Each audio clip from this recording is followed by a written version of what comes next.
Minor political science সাজেশনমূলক ক্লাসে তোমাদের প্রত্যেককে স্বাগত।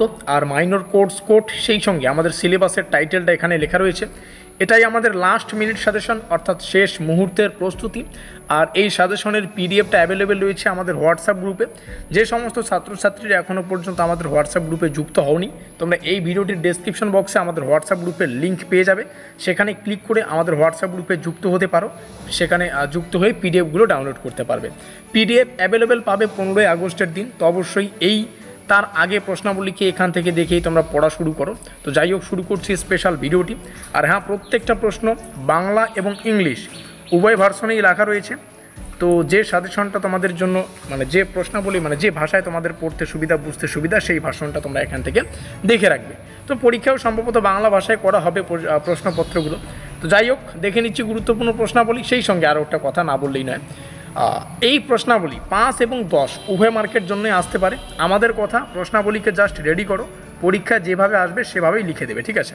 যেমন প্রথম প্রশ্ন, উপনিবেশ পরবর্তী সময়ে ভারতের বৈদেশিক নীতির মূল লক্ষ্য ও বৈশিষ্ট্য আলোচনা করো। মোস্ট ইম্পর্টেন্ট একটা প্রশ্ন।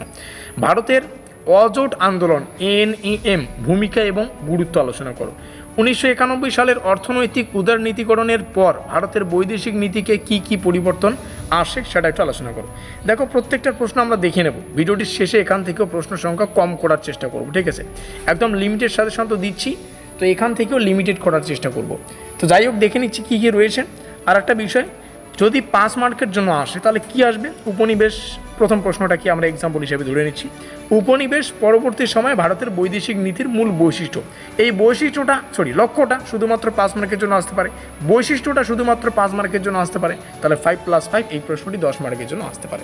এভাবেই বলছি, প্রশ্নাবলীকে রেডি করো, পরীক্ষায় ঠিক যেভাবে আসবে সেভাবে লিখে দেবে, ঠিক আছে? আর দ্বিতীয় অধ্যায়ে আমরা আসব, শীতল যুদ্ধের সময় ভারতের আমেরিকা সম্পর্কের প্রধান বৈশিষ্ট্য। ভারত সোভিয়েত কৌশলগত অংশীদারিত্বের গুরুত্ব বিশ্লেষণ করো। 2000 সালের পর ভারত আমেরিকা প্রতিরক্ষা সংযোগিতার মূল দিকগুলো। তো প্রত্যেকটা অধ্যায় থেকে দিচ্ছি। সেই সঙ্গে তোমাদের সুবিধার্থে জানিয়ে রাখি, যারা আমাদের পেইড নোটস নিয়ে রেখেছো, পেইড নোটসের বাইরে কোনো কিছু পড়তে হবে না। তোমরা পেইড নোটস থেকেই যারা ক্রয় করেছো সেখান থেকে 100% কমন পেয়ে যাবে। সেই সঙ্গে যারা এই সেমিস্টারে পেইড নোটস নিতে পারোনি, তোমাদের বলবো এখানে আমাদের যোগাযোগ নম্বরটা রয়েছে, এই নম্বরটা সেভ করে রাখতে পারো, যাতে করে পরের সেমিস্টারের পেইড নোটসগুলো সংগ্রহ করতে পারো সুলভ মূল্যে। আর মেজরের তো অতি স্বল্প প্রাইস, যাতে করে মেজরের যে কয়েকটা পেপার থাকে সেগুলো দেওয়া হয়। মাইনরের তো আরও সূক্ষ্ম প্রাইস রাখা আছে, যাতে করে প্রত্যেকটা ছাত্রছাত্রী পেইড নোটসটা সংগ্রহ করে তাদের প্রস্তুতিটা জোর কদমে নিতে পারে। আর আমাদের পেইড নোটস ফুল সিলেবাসটাকে কভার করা হয়, কারণ সেমিস্টার শুরু থেকে নোটপত্রগুলো প্রদান করা হয়, সেখানে সম্পূর্ণ সিলেবাসটাকে কিন্তু কভার করা হয়। তো সেই নোটপত্র পরের সেমিস্টার থেকে কালেকশন করতে পারবে, এই নম্বরে যোগাযোগ করি। আমরা চলে যাব পরের সাজেশনে। আবারও বলছি, প্রত্যেকটা প্রশ্ন প্রথমেই দেখে নেব, তারপরে এখান থেকে কম সংখ্যক প্রশ্ন তোমাদেরকে আমি কিছু মার্ক করে দেব। 1962 সালের ভারত চীন যুদ্ধের কারণ ও ফলাফল। ভারত চীন সীমান্ত বিরোধের বর্তমান প্রেক্ষাপট আলোচনা করো। নেক্সট, বাণিজ্যিক ও কূটনৈতিক সম্পর্কের ক্ষেত্রে ভারত চীনের সহযোগিতা ও চ্যালেঞ্জ। তারপরে দক্ষিণ এশিয়া ভারতের আঞ্চলিক কৌশলের প্রধান বৈশিষ্ট্যগুলো ব্যাখ্যা করো। নিচে আসবো, পরবর্তী প্রশ্নাবলী দেখে নেব। SAARC এর ভারতের ভূমিকা ও সীমাবদ্ধতা। বাংলাদেশ, নেপাল ও শ্রীলঙ্কার সাথে ভারতের সম্পর্কের কূটনৈতিক চ্যালেঞ্জগুলো আলোচনা করো। আন্তর্জাতিক বাণিজ্য আলোচনায় ভারতের কৌশল ও অবস্থান। জলবায়ু পরিবর্তন সংক্রান্ত আন্তর্জাতিক ফোরামে ভারতের আলোচনার ধরন ও ভূমিকা। আন্তর্জাতিক জ্বালানি নিরাপত্তা নীতি নির্ধারণে ভারতের ভূমিকা আলোচনা করে। এগুলো পড়তে পড়তে এত জল হয়ে গেছে, প্রত্যেকটা প্রশ্ন আমাদের পেইড নোটসে ছিল, এর থেকেও বেশি ছিল, তো সেখান থেকে লিমিটেড দিচ্ছি, ঠিক আছে? কি বলবো, আর সবগুলোই তো হয়েই যায়।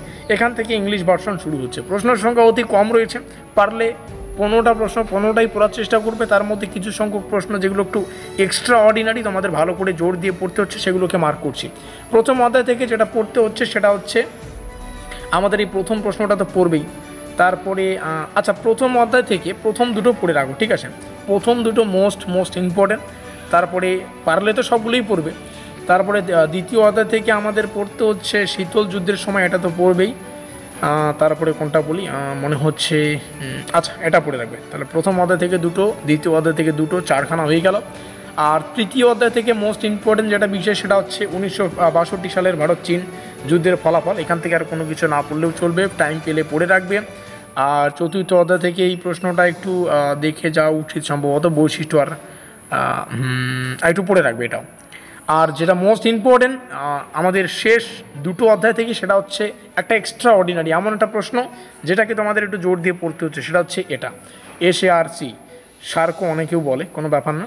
আর ভারতের বাণিজ্যিক জলবায়ু সংক্রান্ত, আচ্ছা 3, এই 5 নম্বর অধ্যায় থেকে এই 3টার মধ্যে থেকে তোমরা প্রথম দুটো একটু ভালো করে পড়ে রাখবে। তাহলে প্রথম দুটো করেই বলছি, আর সেটাই বললাম আর কি। আর এটা একটু ভালো করে দেখে রাখবে, SAARC। এই হচ্ছে আমাদের সম্পূর্ণ সাজেশন, সম্পূর্ণ